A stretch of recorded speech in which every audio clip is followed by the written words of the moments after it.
A paz do Senhor, meus amados irmãos e minhas amadas irmãs. Espero que esteja tudo bem com vocês, meus amigos, amigas, que Deus possa estar abençoando grandemente a sua vida. É isso que eu desejo de todo o meu coração para você. Estamos aqui para produzir mais um vídeo, para elucidar aqui, dar a minha opinião acerca de um assunto que me perguntaram. E vamos lá, né? Vamos falar aqui da palavra de Deus. Mas antes eu peço a tua inscrição, tá? O teu like. E ao se inscrever, não deixe de ativar o sino das notificações, que é aquele sininho que tem lá e tal, e dá o like, que é o joinha, eu gostei. É isso que faz movimentar o canal, tá? E dá o crescimento do canal, tá bom? Então me ajuda aí, não custa nada, tá? Você dá o like. Estamos aí gravando aí sempre que podemos uma palavra da parte de Deus, a fim de abençoar tua vida. E essa é a nossa missão, né? Enquanto estivermos aqui, vivos, com fôlego, e Deus nos permitir falar, ler, enxergar, e eu creio que isso vai ser até o querer de Deus, né? Porque toda a nossa vida está na mão dele. Então a gente vai falando aí da palavra e abençoando as pessoas. E você pode abençoar vidas distribuindo aí os vídeos que eu estou produzindo e de outros canais também, canais bons, canais idôneos, de homens de Deus, tá? Porque tem muitos canais que são até perigosos, tá? Podem envenenar teu coração, tirar você da fé e deixar você cheio de dúvidas e de ranços contra a noiva do Cordeiro, que é a Igreja de Cristo. Não devemos nunca insurgir-se contra a noiva de Cristo, porque ela é a noiva do Cordeiro. Então, tenha cuidado quando falar mal de igreja A, de igreja B, tá? É um conselho que eu dou aqui. Então, queridos, o tema de hoje o homem pode ter cabelo comprido? Foi a pergunta que me perguntaram, me fizeram, né? O pastor Ricardo, o homem pode ter cabelo comprido? Isso baseado numa parte da palavra de Deus, que está lá na epístola de Paulo, né? 1 Coríntios capítulo 11, versículo 14. E lá se basearam isso. Então vamos ver alguns versículos da Bíblia para a gente poder dar aqui o nosso parecer, tá bom? Vamos lá. Em primeiro lugar, quero levar vocês lá para o livro de Números, capítulo de número 6. E o versículo de número 1, né? A lei do nazireado. Lei do nazireado. Essa palavra nazireado, né? Ela é uma forma substantiva de um verbo, né? Que quer dizer separar. Então a palavra nazireu quer dizer separado, né? Porque essa palavra é um substantivo, mas é derivada de um verbo, que é o verbo para a palavra separação, tá? Se não me falha a memória, é o verbo nazir, tá? Então é muito importante esses detalhes, né?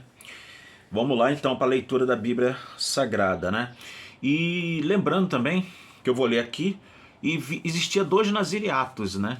Dois nazireatos. Um nazireato era temporário, a pessoa fazia um voto e durante aquele período do voto, a pessoa ela não passava a navalha e seguia outras regras aqui que estão estabelecidas no texto, tá? E havia aquele nazireato vitalício, que no caso aqui nós vamos ler também, que é o caso do juiz Sansão, tá? Mas vamos lá. Versículo 1 do capítulo 6 de Números, diz assim: Falou o Senhor a Moisés, dizendo: Fala aos filhos de Israel e diz-lhes: Quando um homem ou mulher se tiver separado, fazendo voto de Nazireu, para se separar para o Senhor, veja que as mulheres também estavam envolvidas no mandamento do voto, tá? Então havia também o espaço para as mulheres, mesmo numa sociedade patriarcal e tudo, as mulheres são citadas. Veja como a Bíblia é uma bênção para a nossa vida, né? De vinho e de bebida forte se apartará. Tá vendo? O nazireu não podia beber vinho, bebidas fortes, alcoólicas, né? Vinagre de vinho ou vinagre de bebida forte não beberá. Nem beberá alguma beberagem de uvas, nem de uvas frescas, nem secas comerá. Até a dieta aqui, o modo aquilo que se ingeria em forma líquida e em forma de alimento também já é prescrito aqui. Todos os dias do seu nazireato, nazireado. Não comerá de coisa alguma que se faz da vinha, desde os caroços até as cascas. Todos os dias do voto do seu nazireato, então todos os dias do voto, né? Tá mostrando aqui que é aquele nazireato que é temporário, não é um nazireato vitalício ou perpétuo, né? Até o dia da pessoa morrer, né? Todos os dias do voto do seu nazireado, sobre a sua cabeça não passará navalha, até que se cumpram os dias que se separou para o Senhor. Santo será, deixando crescer os cabelos da cabeça. Todos os dias que se separar para o Senhor, não se chegará a corpo de um morto. O nazireu não podia tocar em pessoas mortas, fazia parte do voto, porque a morte, ela era um símbolo da corrupção do pecado, aquilo que o pecado faz. Paulo já disse, inclusive, na sua carta, que o salário do pecado é a morte, escreveu aos Romanos isso. Então, o nazireu, por ser separado, ele não poderia ter contato com pessoas mortas. E diz mais: todos os dias que se separar para o Senhor, não se chegará a um corpo morto, por seu pai, ou por sua mãe, ou por seu irmão, ou por sua irmã, por eles não se contaminará quando forem mortos, porquanto o nazireu do seu Deus está sobre a sua cabeça. Todos os dias do seu nazireado será santo ao Senhor. Então continua, né? Aqui o capítulo, ele vai falar todo ele. Leia depois quando você tiver tempo, né? Com exceção dos versículos 22 a 27, que no caso é o modo de se abençoar, aquela bênção arônica, que é linda, né? Linda, linda, linda, linda essa bênção, né? Então, com exceção dos versículos 22 a 27, até o versículo de 1 até o 21, vai falar da lei do nazireato. Então é isso. Então aqui podia-se, na lei do nazireato, o homem tinha que deixar o cabelo crescer, não podia cortar de maneira nenhuma. Então vejam como aqui o homem ter cabelo comprido já era uma regra até de mandamento, né? Estava prescrito dentro da Torá, que é o, vamos dizer assim, né? A parte das mais importantes, se não a mais importante do Tanar, né? Que é o Antigo Testamento. Então, está aqui toda a regulamentação do voto, mediante a Torá, né? Mediante o livro de Bemidbar, que é o livro de Números, Aritmói no grego, né? Então, nós vemos aqui todo o mandamento, como o nazireu deveria proceder, o que ele deveria comer, o que ele não poderia tocar, o que ele não poderia beber. Amém? Até aí está tudo certo, né? Então, vamos lá para mais um texto. 1 Samuel, capítulo 1, e o versículo de número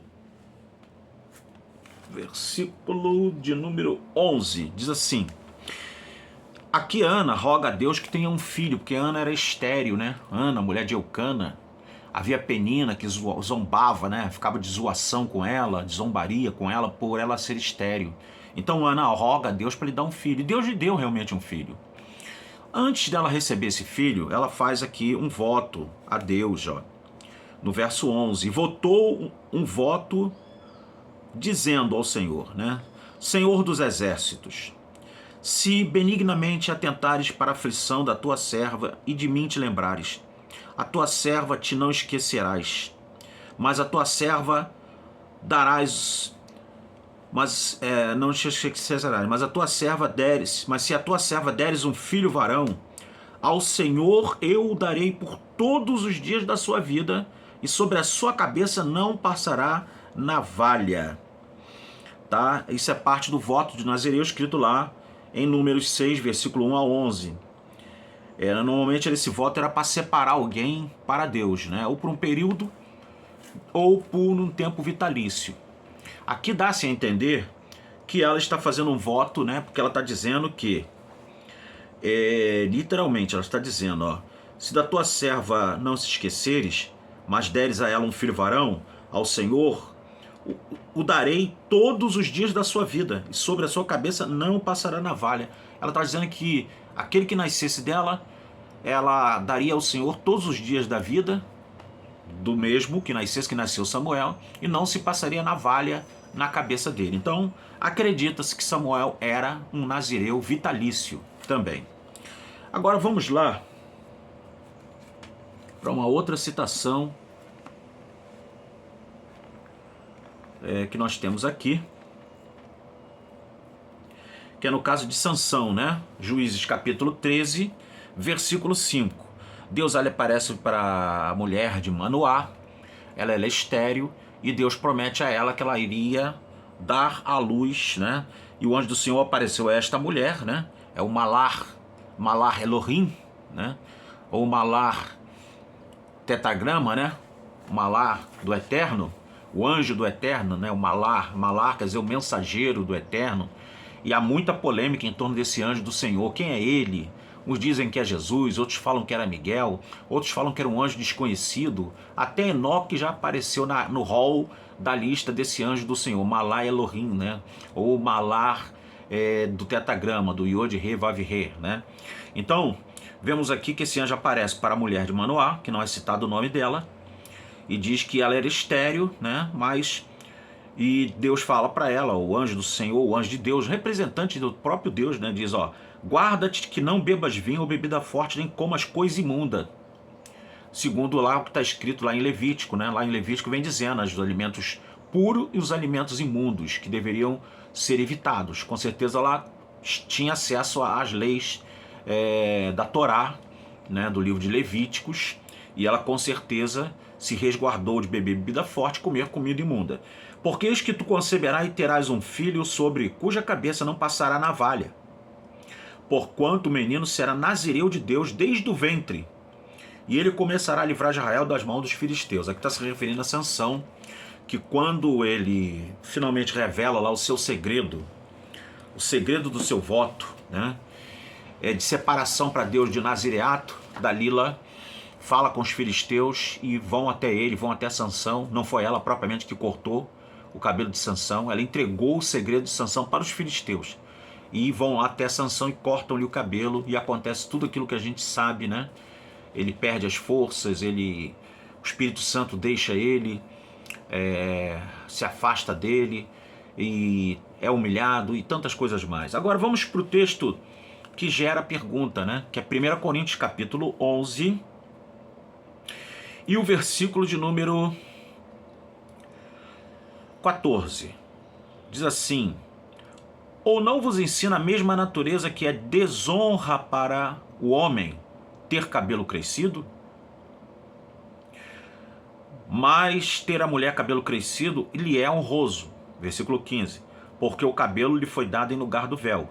Mas se alguém for contencioso, nós não temos tal costume, nem as igrejas de Deus. Então veja que a igreja, alguém fala, a igreja não tem costumes, a igreja não tem dogmas, doutrinas. Olha só, essa palavra aqui dá margem a mostrar que a igreja tinha uma regulamentação, não era bagunça. A igreja não era um bando de pessoas que faziam aquilo que dava na telha. Não. Aqui Paulo está dizendo que as igrejas, né, as igrejas de Deus, elas não tinham costumes que fossem contra os mandamentos apostólicos, nem contra os evangelhos, os mandamentos de Jesus, tá bom? Então não era uma bagunça.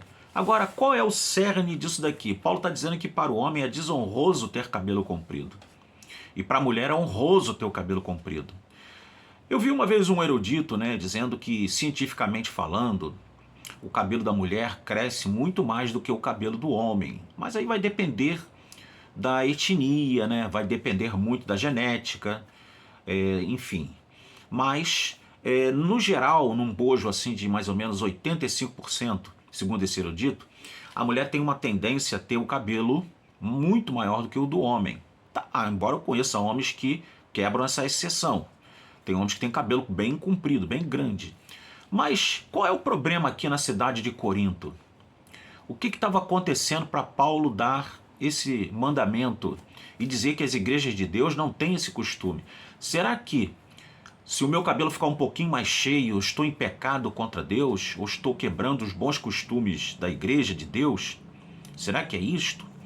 Ou será que lá em Corinto tinha alguma coisa a mais? E as irmãs que dão uma parada no cabelo? Já fui de uma época que se a irmã desse uma parada nas pontas do cabelo, ela era suspensa de comunhão. Olha só. é suspensa de comunhão e possivelmente, se ela reincidisse naquilo ali, ela era excluída. Palavra bem dura e triste, né? Que eu detesto essa palavra, eu confesso a vocês, excluída. Né? Jesus nunca excluiu ninguém, muito pelo contrário, Jesus sempre excluiu, incluiu, melhor dizendo, incluiu e não excluiu. Jesus ele falava, vinde a mim, mas não era vinde a mim como estais e fique como estais, é vinde a mim que eu vos aliviarei. Automaticamente a pessoa iria passar por um processo da graça de Cristo na sua vida, iria receber essa graça e ia ser transformada em uma nova criatura, porque a pessoa quando vem de fato a Cristo, ela é transformada, ela muda, ela é uma pessoa que ela vai viver o novo de Deus na vida dela, ela vai ver a vida com outros olhos. Tantos que se convertem experimentam têm essa experiência maravilhosa da transformação em Cristo Jesus, nosso Senhor. Então, meus amados, qual era o problema ali de Corinto? Corinto era uma cidade muito licenciosa, era uma cidade portuária, havia muitos navios que iam e vinham, então era uma cidade que era muito visitada por diversos povos, né, porque era uma rota marítima, muito importante, por sinal, ali da região ali da Grécia, do Oriente ali. Então, queridos, era uma cidade que tinha alguns hábitos, que eram hábitos muito licenciosos, né? Paulo até cita isso lá em 1 Coríntios capítulo 6. Ele vem dizendo lá que hábitos ali pecaminosos eram praticados por essas pessoas, libidinagem, sabe? E era uma cidade que era tida como uma cidade de prostituição, de promiscuidade. Então, um dos símbolos que mostrava que uma mulher era uma mulher que tinha dignidade, que não era uma mulher que tinha uma vida imoral, uma vida fora de parâmetros éticos, era a mulher que tinha um cabelo comprido. Tá? Isso é uma questão de costume, mas um costume importante, porque tudo que traz escândalo deve ser evitado na nossa vida.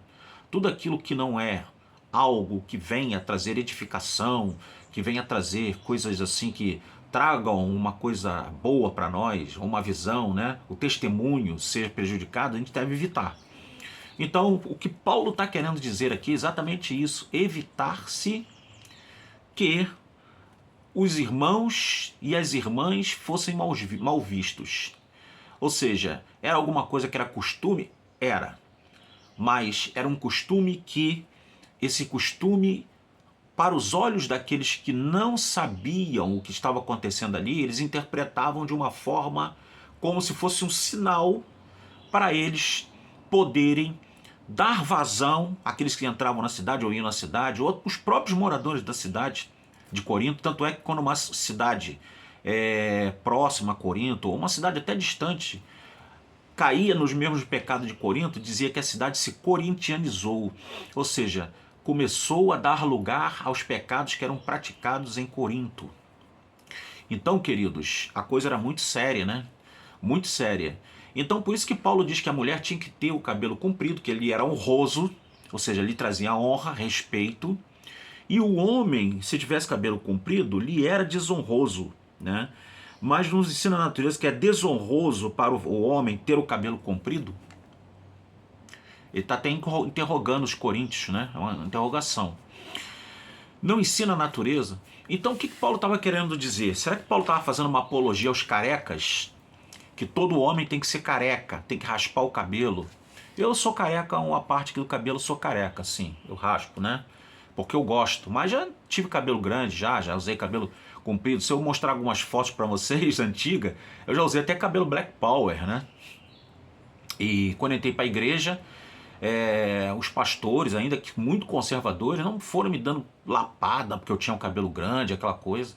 Eu até usei o cabelo grande assim, né? Baixei um pouquinho, não é aquele Black Power, aquele blackão, né? Porque eu destoaria muito dos irmãos da igreja. Mas eu usei o cabelo cheinho, né? Compridinho e tal.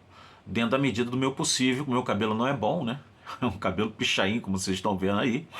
Mas eu já usei cabelo bem maior. E nunca fui recriminado por isso. Então o problema em Corinto não era a questão dos careca, de ser careca, de cortar cabelo, de raspar igual o egípcio fazia, né? Que José, quando foi ter lá com o faraó, ele teve que se rapar, né? Teve que fazer a barba e etc e tal. Aí alguém diz até que bigode, barba, isso não é coisa de Deus, né? Eu fico sem barba porque eu não gosto de barba, porque coça meu rosto. Mas eu já usei barba também em uma época. Usei cavanhaque, bigode e tudo isso. Isso daí não é pecado, tá? Não há nenhum texto na Bíblia que proíba, que fala assim, é pecado usar bigode, é pecado usar barba. Não tem. Muito pelo contrário, na cultura judaica, o uso da barba é até alguma coisa honrosa, tá? Não é aquele salmo do ó quão bom e quão suave é que os irmãos vivem em união.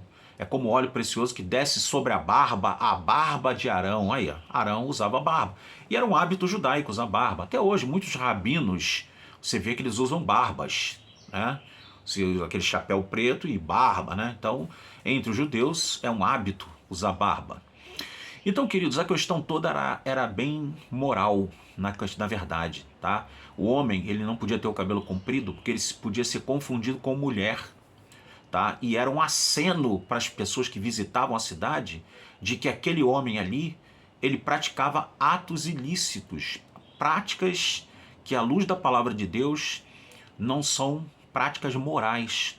Era como se aquele homem com cabelo comprido estivesse querendo fazer o papel de mulher para um outro homem. Vocês entenderam, não é? Então essa era a questão ali que acontecia na cidade de Corinto. Por isso que Paulo fala que para a mulher ter o cabelo comprido era honra, porque demonstrava que ela era uma pessoa honrada, uma pessoa de dignidade. E o homem com cabelo comprido já era o contrário. Mostrava que ele era um camarada desonrado, indigno e que tinha hábitos morais reprováveis. Ok? Essa é a questão e essa é a explicação que eu tenho para deixar para vocês. Amém? O vídeo ficou bem longo, por sinal. Não esperava tanto tempo para fazer um vídeo assim, mas tudo para a glória de Deus. Vamos orar. Senhor Deus e Pai, te agradecemos por mais um vídeo aqui do canal. Abençoa, Deus querido, tudo quanto eu falei aqui nesse vídeo, que possa ser bênção para cada um dos teus servos e servas, porque aqui nós discorremos pela palavra de Deus essa questão do cabelo, Pai, que foi feita essa pergunta para mim e eu estou respondendo-a aqui para esclarecimento do teu povo, daqueles que querem conhecer um pouco mais e que vão se aprofundar ainda mais nessa questão. Abençoa todos, em nome de Jesus. Amém. Um beijo no coração da minha neta Ana Luísa, da minha neta Isabel, do meu neto Henrique, do meu neto Daniel, dos meus sobrinhos netos, da minha esposa Gisela Damasceno, da minha mãe querida Nilza de Oliveira, da minha Marçoca, minha irmã querida, das minhas sobrinhas, todos da minha família, da família Oliveira, família Damasceno, que Deus abençoe, e a todos vocês e a todos da sua família, que Deus abençoe. Até o próximo vídeo, querendo Deus. Shalom.